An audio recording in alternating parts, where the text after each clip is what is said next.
දැන් මේ දාස්පතිය ගහේ කොළ මේ අරගෙන අපිට මේක මැල්ලුමක් වශයෙන් කන්න පුළුවන් නම් සාමාන්‍යයෙන් මේකට රතු ලුණු චුට්ටක් දාලා ඊට අමතරව මිරිස් කරලක් දාලා පොල් චුට්ටක් දාලා මේක රසවත් මැල්ලුමක් හැටියට හදා ගන්න පුළුවන් නම් මේ කකුලේ තියෙන නහර ගැට ගැහිම ඊට අමතරව මේ සෙලුලයිටිස් වගේ රෝගී තත්ත්වයන් ඊට අමතරව මේ කකුල් ඉදිමිලා වගේ තියෙන දේවල් ඊළඟට තදබල වේදනාවල් ඇතුළු මේ ශරීරයට ඉතාමත් වැදගත් හෘදයටත් ඉතාමත් වැදගත් ඖෂධයක් තමයි මේ දාස්පතිය කියලා කියන්නේ. ඊට අමතරව විශේෂයෙන්ම ඔබ දන්නවා ඇති අපි කුංකුම මේ සැෆ්‍රන් කියන එක බොනවා. ගොඩක් වෙලාවට මේ සැෆ්‍රන් කාශ්මීරයේ සිට අපිට මෙහාට ගෙනල්ලා තමයි මේ සැෆ්‍රන් කියන එක අපිට ගෙන්න ගන්නේ. හැබැයි මේ සැෆ්‍රන් වලටත් වඩා ප්‍රබල වටිනාකමක් තියෙන ගුණයක් තියෙන බෙහෙතක් තමයි මේ දාස්පතිය මල කියලා කියන්නේ.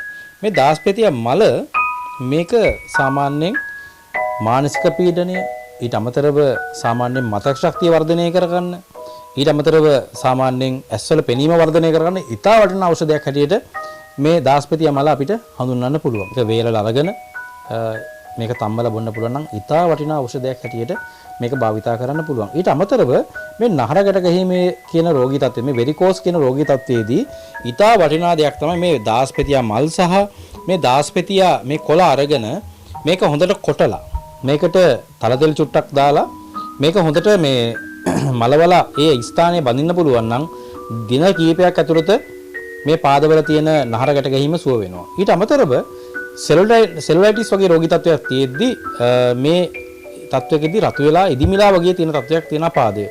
ඒ වෙලාවෙදිත් මේක ඒ වේදනාව සමනය කරගන්න ඉතා වටිනා ඖෂධයක් හැටියට භාවිතා කරන්න පුළුවන්. ඊට අමතරව හොඳම ඖෂධයක් තමයි මේක ඉදිමුව වස්ස ගන්න. මේ පාදවල වේදනාවක් ඉදිමුවක් තියෙනවා නම් මේ දාස්පතිය කොළ මල් එක කොටලා මේක ඉස්ම ටික අරගෙන මේක සාමාන්‍ය ඉස්ම බෝතලයක් අරගත්තොත් මේකට දෙහි ගෙඩියක ඉස්ම දාලා මේක තාච්චි එකේ තියලා හින්දුවා මෙනවා ක්‍රීම් එකක් වගේ. මේක ගෑවනම් පාදවල තියෙන වේදනාව සහ ඉදුමුන් ගතිය බැහැලා යනවා. ඉතින් ඇත්තටම ශරීරයට මනසට ඊටමත් සුවදායි ඊටමත් වැදගත් ඖෂධයක් හැටියට මේ දාස්පතිය අපිට හඳුන්වන්න පුළුවන්.